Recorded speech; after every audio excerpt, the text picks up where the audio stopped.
Welcome to Chillin' 101. We hope this video helps. You have the hardware ready: iPad with A16, updated iPad OS, and a USB-C Apple Pencil. First, remove any case obscuring the port and inspect for lint. Once done, plug the pencil directly into the iPad's USB-C port. You'll feel a secure physical connection. Make sure Bluetooth is enabled in settings so pairing can occur automatically.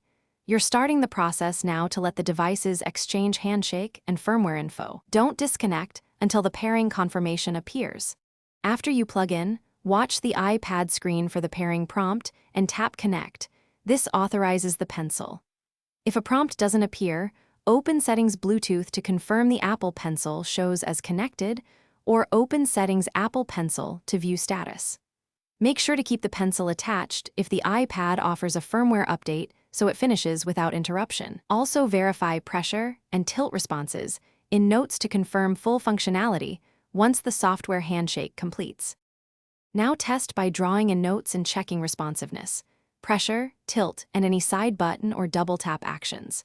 If input lags or pairing fails, first unplug and restart the iPad, then clean the port and inspect the pencil's connector. If that doesn't fix it, update iPad OS and allow any pencil firmware update. Try a different USB-C cable or adapter, and repair. One key tip: a full restart often clears transient USB or Bluetooth conflicts, so do that before deeper troubleshooting. Thanks for watching. Consider subscribing if we helped you.